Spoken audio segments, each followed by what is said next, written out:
I pretty much have struggled with depression my whole life. I was mentally battling a lot. What's appropriate and what's inappropriate. A lot of put downs. We've come a long way. It was something that we really hadn't talked about. There's no shame in asking for help. Tremendous cause. Changed my life. My mother said, your father needs help. Those words are still tossed around to this day. My mom is both my best friend and my worst enemy. I had postpartum depression with my second child, which lasted probably about a year. I went on medication for that, and then I had no problem until about 6 years ago. 6 years ago, I lost both my parents and went through a divorce, and it all happened within about a year and a half. So I became completely overwhelmed.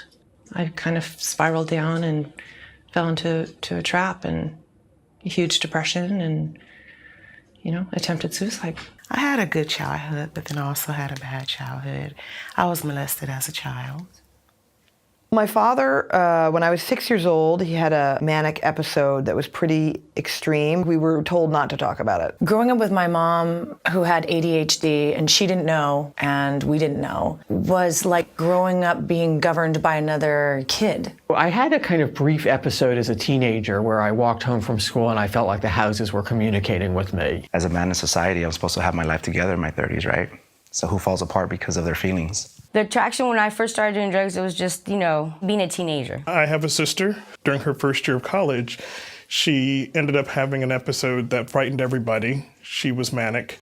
What year was this? It was in the early 80s. Initially, it was sort of like a lightning bolt hit the family, and we were sort of just in shock. When I was growing up, there's no language around this stuff at all. I remember all sorts of euphemisms around my mother's condition. I'd say, my mother gets off sometimes. My mother's nervous. My mother had an episode. We can't work, we can't have friends, we certainly can't get married or have kids. They're somehow inferior because their brain works in a different way. The subject of mental health, nobody discussed that. It was a private affair. It was a family affair. We realized that she wasn't the first person in the family who'd had problems. There had been others. My mom went through the same thing I went through. My daughter's also a cutter. How can I keep this thing a secret? I think the idea that if I took medication, it would mean I was really, really sick, and I didn't want to be a really sick person. I first used to think about it like having a cold. You get a cold, you kind of work through it. It lasts a little bit, goes away, and then it would come back. So then I considered it like having the flu, or last longer, but eventually push through it. Now I look at depression like someone who's diabetic. Saying mental illness still sounds so dark and scary and bad. And it's not. Stigma's horrible, mainly because it deters people from getting care. One reason that people have been scared to come out and admit it is because it's been hidden. He said, you can tell people, I'm manic depressive. It was like this door opening for us. Ironically enough, it was my mom's suicide in 2003 that was really the beginning of me having this great appreciation for her. What gives me hope is when I see at Didi Hirsch how many people we're helping. Over 90,000. Largely our people that we work with are from underserved communities. We have over 500 employees and over 200 volunteers. If those resources aren't there, then I wouldn't be the person that I am today.